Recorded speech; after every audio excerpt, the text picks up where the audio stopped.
Ya mitra semuanya balik lagi di Gelaran yang Song. Kali ini kita udah pada tahu dong. Kita waktunya kajian rohani nih. Kita kudu siram nih rohani kita nih. Jangan jasmani mulu. Ya, kita bareng nih Anda juga Devina di sini. dan juga di tengah-tengah kita nih bareng guru kita tercinta Ustadz Gus Edward Abu Bakar, pimpinan Majelis Taklim Sholawat Abu Bakar. Nah, kali ini kita sapa dulu. Assalamualaikum warahmatullahi wabarakatuh, Ustaz. Waalaikumsalam warahmatullahi wabarakatuh. Kali ini kita mau kaji dengan tema apa nih, Ustaz? Judulnya tiga suara yang disenangi Allah Subhanahu wa Ta'ala. Masya Allah. Tiga suara. Oke, Ustaz, langsung aja silakan Ustaz dengan kajiannya.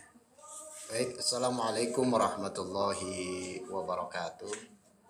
Alhamdulillahi rabbil alamin. Allahumma salli ala sayyidina Muhammad wa ala ali sayyidina Muhammad. Rabbi israh li sadri wa yassir li amri wa hlul 'uqdatam min lisani yafqahu qawli.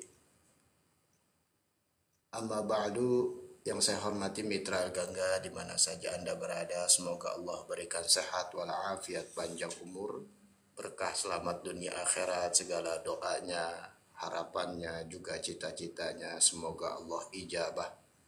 Dan mudah-mudahan zahir batinnya, dunia akhiratnya semoga Allah berikan kebahagiaan juga, mendapatkan keberkahan dari Allah Subhanahu wa Ta'ala. Tidak lupa juga di studio ada Bang Nian, Kak Devina, Kak Aulia. Mudah-mudahan mereka beserta keluarga besarnya juga diberikan sehat walafiat, panjang umur, berkah selamat dunia akhirat. Segala doanya Allah ijabah dan mudah-mudahan zahir batinnya juga mendapatkan kebahagiaan dari Allah Subhanahu wa Ta'ala serta mendapatkan keberkahan dari Allah Subhanahu wa Ta'ala. Tidak lupa kebutuhan manusia, mudah-mudahan mereka dan keluarga besarnya banyak duitnya. Amin ya Allah ya Rabbal Alamin. Mitra, hari ini pembahasan yang berjudul tiga suara yang disenangi Allah Subhanahu wa Ta'ala. Kalau kita mau merenungi dan mencoba memahami setiap detail dari kehidupan ini, niscaya satu persatu kekuasaan Allah dapat disingkap. Kemudian bisa diambil hikmahnya. Lalu suara apa saja yang sangat disukai Allah Subhanahu wa Ta'ala. Dijelaskan dalam kitab Ayyuhal Walad, ada pun tiga suara yang disenangi Allah Subhanahu wa Ta'ala. Dalam kitab Ayyuhal Walad karya Al-Imam Al-Ghazali terdapat hadis yang menarik untuk diulas. Rasulullah Shallallahu Alaihi Wasallam bersabda yang artinya tiga suara yang disenangi Allah Subhanahu wa Ta'ala adalah suara ayam jago. Yang pertama adalah suara ayam jago. Yang kedua suara orang yang membaca Al-Quran. Dan suara yang ketiga suara orang yang memohon ampunan atau beristighfar di waktu sahur. Suara pertama yang sangat disukai Allah Subhanahu wa Ta'ala adalah suara ayam jago, suara kokok ayam. Ya, pagi menjadi pertanda awal dimulainya kehidupan manusia. Kokok ayam biasanya terdengar mulai tengah malam, sepertiga malam terakhir. Di saat hamba-hamba Allah memulai aktivitas bermunajat kepada Allah Subhanahu wa Ta'ala. Apalagi Indonesia terkenal di seantero dunia sebagai negeri yang setiap pagi ayam berkokok bersahut-sahutan. Hingga terdengar berkilo-kilo jauhnya sebagaimana keterangan dalam Rihlatus Irafi karya Sulaiman. Beliau asalnya dari Iran. Maka tidak heran kalau suara ayam ini sangat disukai oleh Allah Subhanahu wa Ta'ala karena berhasil mengajak pada kebaikan. Bahkan dalam salah satu nasihat Luqman, sang ahli hikmah kepada anaknya mengilustrasikan suara kokok ayam ini, yang mana artinya wahai santriku atau wahai anak-anakku. Diceritakan dalam wasiat Luqmanul Hakim kepada anaknya. Dia berkata, duhai anakku, jangan biarkan ayam jago menjadi lebih cerdik darimu. Ayam jago berkokok di waktu sahur ketika kamu tidur. Dan ayam jago ini pertanda bahwasanya mengingatkan kepada kita sebagai manusia untuk segera bangun, memohon perlindungan kepada Allah, memohon pertolongan kepada Allah dari segala kebutuhan kita, dari segala masalah hidup kita. Maka itu adalah pertanda bahwasanya pernah kita dengar juga tuh perkataan orang tua, bangun, jangan sampai rezeki dimakan atau dipatok ayam. Ini maksudnya apa?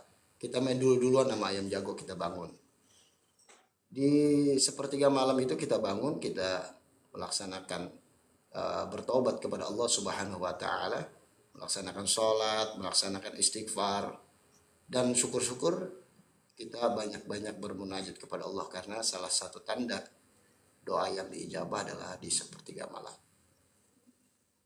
Suara yang kedua yang paling disukai Allah Subhanahu wa taala adalah suara orang yang sedang membaca Al-Qur'an.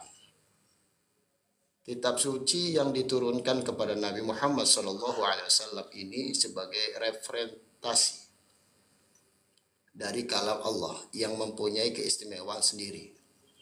Al-Quran dirasa efektif sebagai media untuk berinteraksi dengan Allah. Al-Quran sebagai wahyu sang ilahi, sumber ilmu, pengetahuan, serta pedoman komplit bagi umat manusia.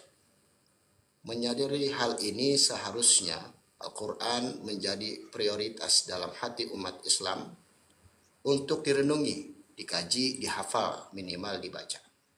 Tentu suara bacaan Al-Quran juga termasuk suara yang sangat disukai Allah. Nafas yang diberikan Allah kepada makhluk hidup seharusnya ini menjadi khusus buat manusia. Tidak diciptakan sia-sia dan hanya sekedar untuk keberlangsungan hidup manusia saja. Lebih dari itu, setiap hembusan nafas yang digunakan untuk mengagungkan Allah tentu sangat disukai oleh Allah Subhanahu wa taala. Banyak sekali keutamaan dari membaca Al-Quran. Al-Quran adalah kalamullah. Sebaik-baiknya bacaan adalah membaca kalamullah. Bahkan Al-Quran ini bisa dikatakan zikir. Bahkan Al-Quran ini bisa dikatakan doa. Jadi kita membaca Al-Quran banyak maknanya. Apabila kita banyak hajat yang mendesak, minimal kita banyaklah membaca Al-Quran, memohon pertolongan kepada Allah Subhanahu wa taala. Dan suara yang ketiga yang paling dirindukan oleh Allah Subhanahu wa taala adalah suara orang-orang yang memohon ampunan kepada Allah. Terlebih lagi di waktu sahur, atau biasa di luar sahur itu tarhim, ya, menyambut sholat subuh, atau di sepertiga malam tadi. Jadi kita main dulu-duluan dah sama ayam, dan kita juga banyakin istighfar kepada Allah, banyakin membaca Al-Quran kepada Allah. Mereka yang mau bertaubat mempunyai posisi istimewa di sisi Allah. Allah sangat merindukan taubatnya para pendosa. Bahkan dalam satu hadis qudsi ditegaskan, rintihan orang yang bertaubat itu lebih disukai Allah daripada jeritannya atau doa mujahadah para ahli ibadah. Jadi doa atau istighfar daripada orang yang kita sebut pendosa itu lebih ditunggu oleh Allah Subhanahu wa taala, lebih disukai oleh Allah Subhanahu wa taala daripada para ahli ibadah. Yang mana dalam hadis qudsi yang ada artinya itu, Allah Subhanahu wa taala berfirman kepada Nabi Daud alaihi salam, "Wahai Daud, rintihan para pendosa lebih aku sukai daripada jeritan para ahli ibadah."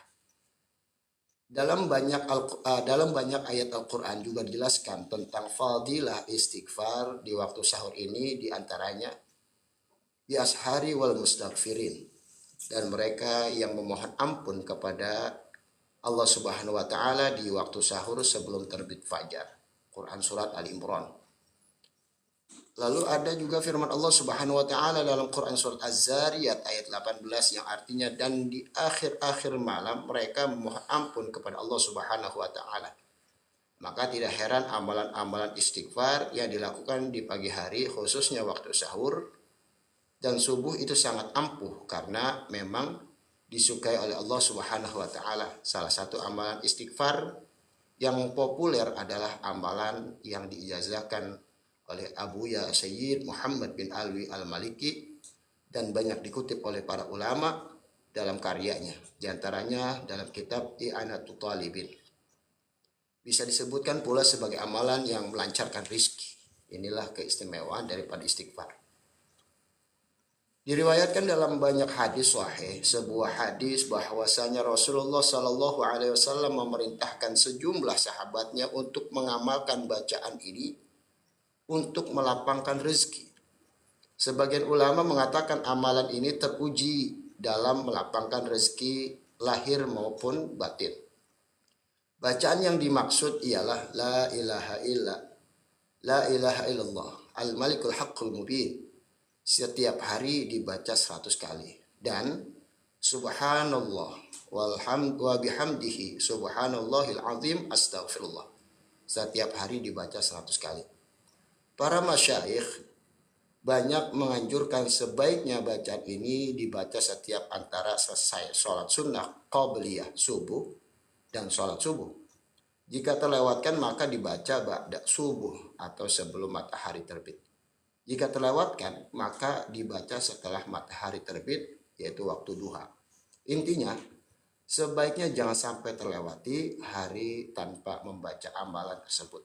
Maka, kita pantas dan harus memperbanyak istighfar kepada Allah Subhanahu wa Ta'ala. Karena dengan melazimkan istighfar, hidup kita tambah baik, rezeki kita tambah baik, zahir batin kita tambah baik, dan mudah-mudahan kita semua diberikan kemudahan lisan kita bisa beristighfar kepada Allah, membaca Al-Quran, dan kita bisa berlomba-lomba yaitu bangun lebih awal daripada ayam yang berkokok. Wallahu a'lam bishawab. Demikian.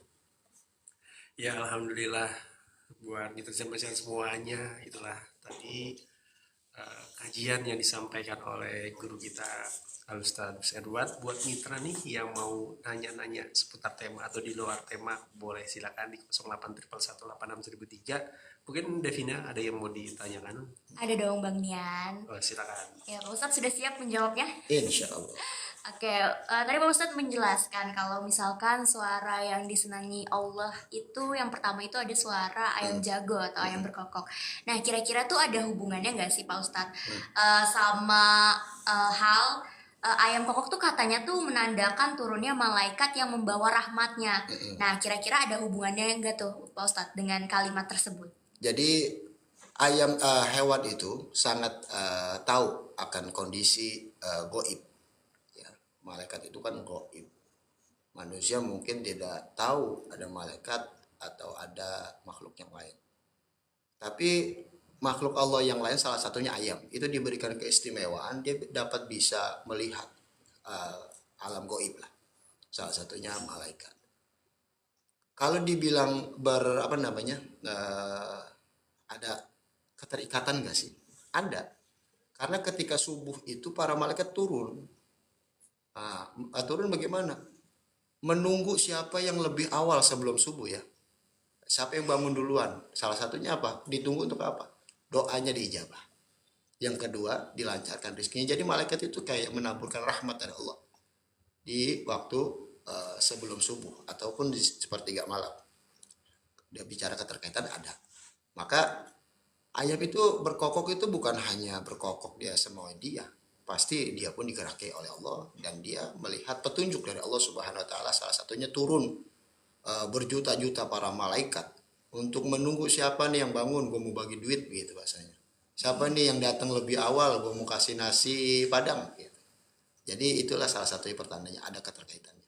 Dan ayam jago itu bukan hanya melihat malaikat kayak tanda-tanda misalkan ada tsunami, gempa, dia tahu.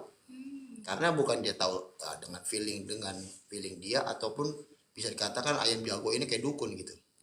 Tapi memang ada petunjuk dari Allah, yaitu memberikan petunjuknya salah satunya diunjukin Allah melalui para malaikat. Dan chemistry antara makhluk dan Allah Subhanahu wa Ta'ala. Wah. Terima kasih Pak Ustadz atas jawabannya, benar-benar sangat luar biasa sekali. Dari Bang Nian mungkin ada pertanyaan seputar hal-hal yang tadi sudah Pak Ustadz jelaskan? Ada pertanyaan dari mitra nih, dari mitra siapa semuanya, dari Cang Sanusi, dari KCE. Assalamualaikum Ustaz.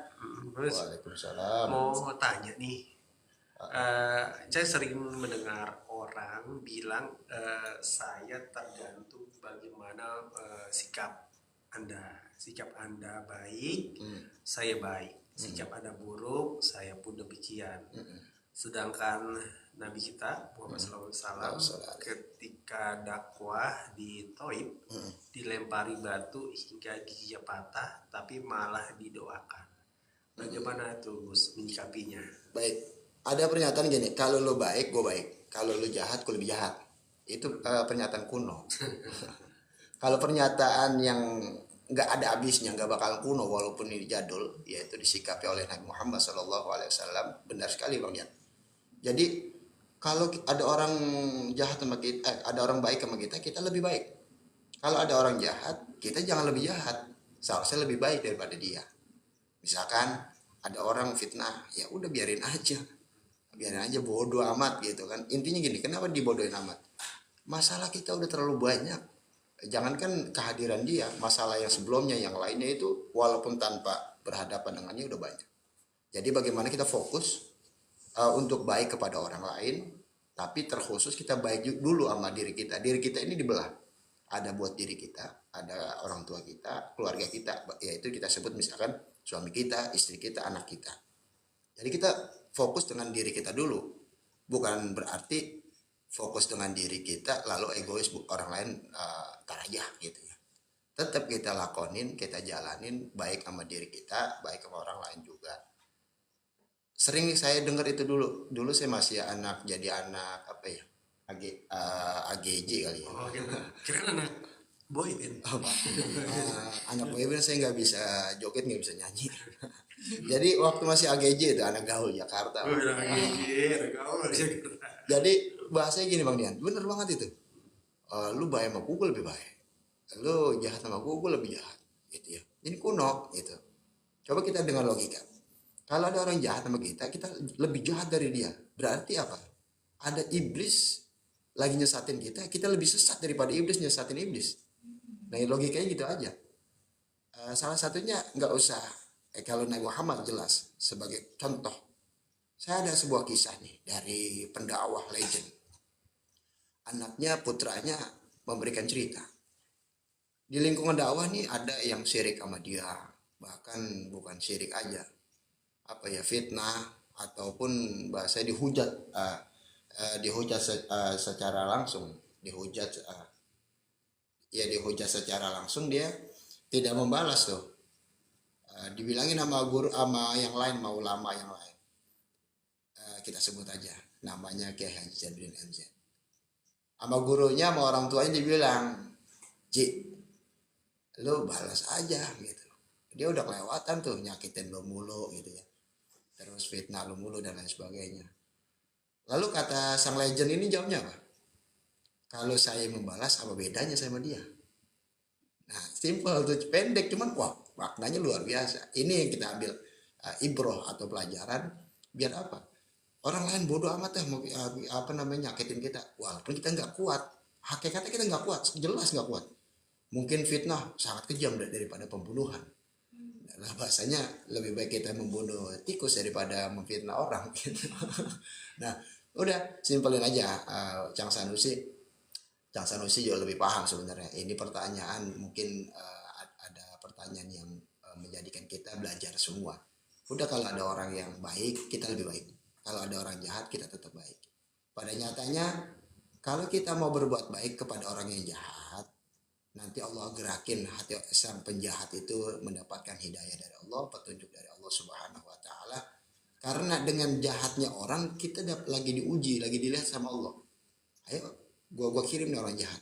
Kira-kira lo jahat nggak? Kalau jahat berarti kita nggak lulus. Kita pengen lulus. Mudah-mudahan kita diberikan kemudahan, kekuatan sih sebenarnya jelas, kemudahan dan kekuatan biar kita bisa ngadepin fitnah, orang-orang zolim dan lain sebagainya. Apalagi bukan fitnah lagi. Kayaknya kayak netizen gitu. Netizen kan itu maha benar netizen daripada bacotnya gitu kan. Oke, mitra zaman semuanya, karena waktu juga nih yang memisahkan. Karena mungkin kalau mau undang Ustadz langsung aja japri Ya, di media sosialnya. Mau apa Ustadz media sosialnya? media sosial saya Gus Edward Abu Bakar Nah, itu mitra. atau Japri Bang Nian aja.